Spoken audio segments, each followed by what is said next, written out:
บายดีนะวันนี้พ่อค้าจะมาแนะนำอุปกรณ์เกี่ยวกับการตัดยิบนะบางอย่างหรือว่าบางสิ่งที่ว่าจำเป็นใช้ในการตัดยิบในเบื้องต้นเนาะที่ว่าสร้างตัดยิบหรือว่าผู้ที่จะเรียนตัดยิบนะควรจะต้องมีเนาะหรือว่าการเกี่ยวก่อนที่ว่าจะเข้าในการเรียนตัดยิบบอกหรือว่าผู้ที่ว่าเป็นช่างแล้วเนาะก็สามารถสามารถสร้างซื้อได้เนาะตามความต้องการหรือว่าตามจุดประสงค์ของแต่ละคนเนาะคือตัวนี้เนาะตัวที่จำนี่ก็จะเป็นหน้าเตารีดนะตัวนี้ก็จะเป็นหน้าเตารีดเนาะเป็นหน้าเตารีดนี่ก็จะมีอาจจะมีหลายๆรุ่นนะเพราะว่าตัวที่เรามีนี่ก็จะมีแต่2รุ่นเนาะคือตัวนี้เนาะสมหน้ากลางมันจะเป็นนี้เนาะสมหน้ามันก็จะเป็นลักษณะนี้เนาะมันจะมีแบบก้นซื่อเนาะก้นซื่อแบบนึงจะเป็นก้นซื่อเนาะสำหรับตัวก้นซื่อนี้เนาะก้นซื่อนี้จะใช้กับเตารีดกล้องสีดำก็คือตัวแพน520เนาะนี่ตัวนี้จะเป็นก้นหมุนเนาะหรือเวลาเร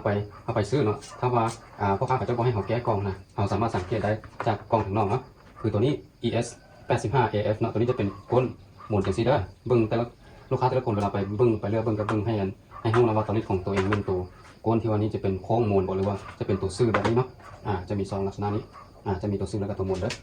2แบบนี้เนาะขายราคาเดียวกันเนาะเขาขายในราคา 90,000 เนาะผู้ใดสนใจสามารถสั่งซื้อได้เลยเนาะในวิดีโอนี้เนาะโอเคถ้าว่าผู้ใดสั่งซื้อในวิดีโอนี้เนาะก็จะมีส่วนลดพิเศษเนาะก็มาเบิ่งฮงสกอตเนาะตัวนี้ก็จะเป็นฮงสกอต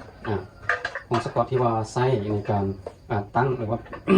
สร้างตัวนี้ทุกคนก็จะรู้ไซส์สกอตเอาสกอตจะเป็นสกอตรุ่นน้อยตัวนี้เด้อสกอตรุ่นน้อยประมาณนิ้วอาจจะประมาณนิ้วหรือว่านิ้วปลายนะน้อยนึงเนาะเอามาใส่ตัวนี้เนาะนะครับตัวนี้ก็จะมีเป็นห้องเนาะเป็นห้องใส่บิ๊กใส่ซอหรือว่าใส่อุปกรณ์ต่างๆใส่นิกเก็ตบดหรือว่าใส่เหล็กม้างอย่างนั้นตามจุดประสงค์ของผู้ที่ว่าจะใช้งานได้เลยเนาะสามารถใส่ได้สกอตแล้วก็ใส่ได้อุปกรณ์ตัดยิบบางอย่างเนาะตัวนี้เขาจะมีเป็น3 สี4 สีเนาะคือที่เห็นเนาะมีสีบัวสีม่วงแล้วก็สีเขียวนะ3 สีนี้เด้อสามารถเลือกได้นะผู้ใดมักสีใดก็จองเป็นเจ้าของได้เลยเนาะตัวนี้นะเป็นของสกอตสกอตก็จะมีเนาะสกอตเนาะอาจจะขายเนี่ยเป็นวงก็ได้นะหรือว่าเขาจะขายเป็นแพ็คเป็นโหลนี่เลยก็ได้นะแล้วแต่จุดประสงค์ของผู้ที่ว่าต้องการนอกจากนี้ก็จะมีตัวนี้นะตัวนี้จะเป็นตัวนี้จะเป็นเชือกวัดหรือว่าเป็นไซแมทที่ว่าสร้างทุกคนบุคคลพลาดเนาะตัวนี้จะเป็นไซแมทงามๆจริงๆนะของเขาจะเป็นรุ่นหนาเด้อรุ่นดีเด้อตัวนี้ยาว2 เมตรเนาะเส้นมันสุดที่2 เมตรเด้อลูกค้าสุดที่2 เมตรโอเคใส่สะดวกเนาะสามารถก็ห้อยใส่จุดที่ว่าเราต้องการนะใส่แขนก็ได้หรือว่าอาจจะใส่คอเนาะใส่คอเวลาเราเวลาเงียนตัดยิบหรือว่าเวลาที่ว่าสร้างทุกคนกำลังปฏิบัติหน้าที่นะสามารถก่อไว้จุดใดจุดหนึ่งได้นะอันนี้จะเป็นสายก่อของมันเด้อนี่เด้อเนาะประมาณนี้ก็จะมีหน้ามันก็จะมี3 4 สีกันนี้เนาะสีเขียวแล้วก็สีบัวสีขาวก็จะมีนะประมาณนี้ตัวนี้มาเชือกวัดเนาะรุ่นดีแล้วตัวนี้หลังจากนั้นก็จะมาเบื้องตัวเก่าเนาะตัวนี้จะเป็นตัวเก่าจ้ำเพชรเด้อที่ว่าผู้ที่ว่าเคยเห็นตันยี่หรือว่าเคยจ้ำเพชรใส่เสื้อใหม่นะก็จะเคยใส่เนาะหู้เนาะมันจะมี2 รหัสก็คือ B600 แล้วก็ B700 เนาะใครเคยใส่ตัวใดที่ว่าดีแม่นสามารถเลือกได้เลยเนาะแต่ตามที่พ่อค้าเคยใส่เนาะตัวนี้B600 แล้วก็ B700 B600 จะเหนียวกว่าเนาะ B600 ก็จะเหนียวกว่าตัว B700 ส่วนตัว B700 นี่น้ำเก่ามันก็จะเป็นลักษณะแหลวๆกว่าตัว B600 เนาะถ้าว่าผู้ที่ว่าใส่เก่งแล้วเขาจะใส่คล่องเนาะแต่ว่าผู้ที่ว่ายังหากเรื่องใส่มันเขาจะแนะนำตัว B600 นะ B600 นี่เก่ามันจะค่อนข้างที่ว่ามันคุ้นกว่าแล้วมันโบละลายเท่ากับตัว B700 นะและมันก็จะใช้ง่ายกว่าน้อยนึงนะเรื่องการติดหรือว่าเรื่องแน่นมันซ้ำกันเลยนะตัวนี้สามารถจับจองกันเลยได้เลยเด้อตัวนี้เด้อเก่าเนาะเก่าจ้ำเพชรนอกจากนั้นเนาะเขาก็จะมีตัวนี้ก็จะเป็นมงเนาะลักษณะนี้เลยงามๆเนาะมันจะมีสีเขียวกับสีบัวอ่อนๆเด้องามๆแกะอีกสิเนาะหน้าถึงมันจะเป็นอันนี้เด้อหน้าถึงมันแล้วก็เอาตัวนี้มาต่อใส่นะตัวนี้จะเป็นสายมงของมันเนาะงามๆอย่างนี้เนาะแล้วก็เอามาห้อยใส่แขนเลยสามารถใส่ได้แบบว่องไวคล่องนะสะดวกสบายเนาะลักษณะนี้เลยนี่แล้วก็เข็มมุดเอามาติดใส่นี่เลยยกตัวอย่างเข็มมุดเนาะใส่อย่างนี้เนาะมันก็จะสะดวกสบายเนาะบวกเก๊กะให้เห่าเนาะในการใช้งานเนาะโอเคเนาะตัวนี้เนาะประมาณนี้เลยนี่ง่ายๆนะติดดีเนาะติดแน่นเนาะบรรลุง่ายนะตัวนี้นี่งามๆน่ารักแบบนี้เด้อนี่โอเคตัวนี้เนาะติดเข็มมุดเนาะตัวนี้ก็จะช่วยให้ในการใช้งานของสร้างการนี้สะดวกขึ้นเนาะตัวนี้ก็จะมี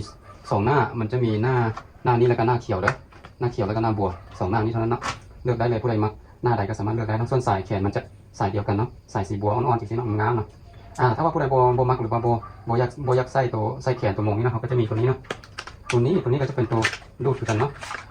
ตัวนี้มันใช้สำหรับวางอยู่ที่โต๊ะเนาะสี่เหลี่ยมงามๆมนๆจริงๆเนาะตัวนี้ก็จะติดได้หลายนะจุดประสงค์ของมันก็จะติดได้หลายกว่าตัวใส่แขนนี่เนาะเพราะว่ามันใหญ่หน้าเล็กก้าของมันนี่มันจะใหญ่กว่าเนาะลองเอามาดูนะนะมันจะติดได้งานจริงๆนะมีบางสินค้าเนาะเราเห็นเนาะเวลาไปติดขนาดตัวนี้จะเข็มมันจะซี่เนาะเข็มมันจะซี่ขึ้นถึงแล้วมันจะอันตรายต่อกับการใช้งานของ สร้างเนาะแต่ว่าตัวนี้มันจะติดดีๆอย่างนี้เด้อติดลงนองอย่างนี้เนาะงามๆเนาะตัวนี้นะตัวนี้ก็จะเป็นตัวนี้เนาะนอกจากนั้นมีอย่างอีกเนาะนอกจากนั้นเขายังมีตัวนี้เนาะตัวนี้จะเป็นตัวไม้เต็งรีดเด้อไม้เต็งรีดเนาะที่ว่าเขาเฮ็ดเขาคัดละเอียดแล้วเนาะแต่ละชิ้นส่วนเนาะก่อนที่ว่าเขาจะส่งให้ลูกค้าเป็นเขาคัดละเอียดเนาะงานละเอียดเนาะไม้นี่ก็จะเป็นไม้เนื้อแห้งดีแล้วเนาะตัวนี้เขาเฮ็ดมาจากมันจะมีไม้2อย่างเนาะผสมกันเนาะตัวเทิงนี้จะเป็นไม้ดูเด้อลูกค้าตัวเทิงนี้จะเป็นไม้ดูเนาะแขนจับนี่จะเป็นไม้ดูเนาะส่วนตัวลุ่มนี่จะเป็นไม้กอเด้อที่ว่าแห้งดีแล้วเนาะไม้แห้งดีแล้วตัวนี้ถ้าว่าใช้งานในเฮือนในซานพวกให้ทึกน้ำทึกแดดทึกฝนนะพ่อค้าประกันว่า10 ปีการใช้งานนี้ได้แน่นอนนะถ้าว่าโบเฮ็ดตกนะโบเฮ็ดตกโบเฮ็ดอย่างที่ว่ากระทบกระเทือนกับอุปกรณ์ของนี้เนาะ10 ปีการใช้งานแม่นได้สบายเลยนะตัวนี้เพราะว่าไม้เขาเฮ็ดจากไม้เนื้อแข็งไม้ที่แห้งดีแล้วเนาะแล้วก็ที่สำคัญคือ เขามีการยิงน็อตหรือว่าเขามีการเจาะละเอียดเนาะซึ่งการใช้งานของลูกค้าแต่ละคนเป็นรับประกันแน่นอนเนาะตัวนี้จะเป็นสินค้าตัวจริงเลยเนาะแต่ละตัวเป็นเขาเฮ็ดจากไม้เนื้อแข็งหมดเลยเด้อนี่นะทำงานเนาะเรียบเขาคัดให้ละเอียดเลยเนาะคัดละเอียดแล้วเนาะสามารถลูกค้าเอาไปห่อมีได้ใช้งานได้เลยเนาะยังมีหลายพร้อมส่งเด้อมีเด้อนี่หลายเนาะพอดีเนาะพอดีจับเนาะน้ำหนักมันก็จะตกประมาณที่5-6 ขีดเด้อตัวนี้เด้อโบนัสแล้วก็เบาๆเนาะพอดีใช้งานเวลาเราหลังจากที่ว่าเรารีดแล้วเนาะเอาไปเต็งเนาะเต็งหลังจากที่ใส่เตารีดไปเมื่อแล้วเนาะเอาตัวนี้ไปเต็งไว้เนาะเต็งแล้วก็รีดช่วยเพื่อให้ผ้าที่ว่าเรารีดให้มันอยู่ทรงเนาะมันอยู่ทรงหรือว่ามันเรียบดีนะตัวนี้เนาะจุดประสงค์มันคือแนวนี้เด้อตัวไม้เต็งรีดเนาะส่วนตัวนี้ตัวนี้ก็จะเป็นตัวรีดหัวแขนเด้อผู้ที่เป็นสร้างการยิบหรือว่ายิบเครื่องก็จะหู้เนาะตัวนี้เนาะหู้กันดีเนาะตัวนี้ก็สามารถใช้เต็งรีดก็ได้เหมือนกันเนาะเต็งเวลาหลังจากที่ว่าเรารีดเนาะแต่ว่าตัวนี้จุดประสงค์เราเฮ็ดมาเพื่อเป็นตัวรีดหัวแขนเด้อรีดหัวแขนหรือว่ารีดทรงนมเนาะรีดหัวแขนหรือว่ารีดทรงนมเนื่องจากตัวนี้เราบริออกแบบมาเพื่อเต็งรีดเนาะแล้วก็ตัวทั้งลมนี่มันก็จะบริเรียบเท่ากับตัวไม้เต็งรีดเนาะส่วนตัวไม้เต็งรีดนี่มันเราออกแบบมาเพื่อเต็งหลังจากรีดเลยเนาะมันพื้นเขาจะคัดละเอียดแล้วมันจะเรียบเนาะบ่มีการยิงน็อตอย่างเนาะที่พื้นนี่มันจะเรียบเป็นเนื้อไม้แท้เนื้อไม้แข็งเลยเนาะใส่สะดวกส่วนตัวนี้มันเขาจะมีการยิงน็อต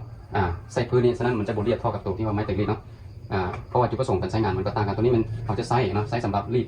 หัวแขนพวกแขนเนาะหรือว่ารีดทรงนมก็ได้เนาะตัวนี้ใส่รีดเนาะเอาไปเต็งแล้วก็เอาผ้ามาพกใส่แล้วก็รีดเนาะพิเศษเนาะพิเศษก็คือตัวนี้เนาะตัวนี้เนาะตัวนี้ก็จะแม่นตัวรีดแขนเสื้อเด้อตัวนี้นะแขนเสื้ออาจจะเป็นแขนเสื้อหรือแขนส่งอันใดก็แล้วแต่เนาะที่ว่าสร้างตังยิบต้องการรีดแบบยาวๆเนาะรีดแบบยาวๆสามารถเอามาสวมใส่นะเอามาสวมใส่แล้วก็รีดทางเทิงนี้นะทางเทิงนี้เขาจะเฮ็ดเป็นนวมอุ่นๆเนาะนุ่มๆเนาะนวมนุ่มๆเด้อเนี่ยนวมนุ่มๆแล้วก็ไม้นี่เขาก็จะเฮ็ดจากไม้เนื้อแข็งเนาะทนทานการใช้งานครับประกันการใช้งานหลายปีแน่นอนนะลูกค้าตัวนี้เนาะเขาเฮ็ดละเอียดงานละเอียดเด้อทุกสิ้นเด้อพร้อมจัดส่งให้ลูกค้าทั่วประเทศเนาะผู้ใดที่ว่าสนใจอุปกรณ์การตัดยิบตัวใดเนาะนอกจากพวกที่ว่าพวกค้ามารีวิวอยู่นี่เนาะก็จะมีอื่นๆเนาะเส้นจากยิบหรือว่าจากแซกเตารีดเนาะหลายๆเนาะหลายๆอันเนาะที่ว่ายังบริการเกี่ยมมาเนาะจะพร้อมส่งให้ลูกค้าทั่วประเทศคือกันเด้อในราคาเบาๆเนาะที่ว่าทุกคนสามารถเป็นเจ้าของได้เด้อตัวนี้เนาะลักษณะนี้ประมาณนี้เนาะโอเคมื้อนี้ก็จะประมาณนี้เนาะอุปกรณ์ตัดยิบนำบางชิ้นส่วนเนาะมีตัดมีแกะเล็กกิ้งมันอย่างก็มีครบเด้อหรือว่าอาจจะเป็นเจี๊ยบแต้มแบบเนาะผ้ากาวมันอย่างก็มีครบเนาะผู้ใดสนใจอย่างก็สามารถพัวพันหรือว่าสามารถติดต่อหาพ่อค้าได้เลยเด้อขอบใจ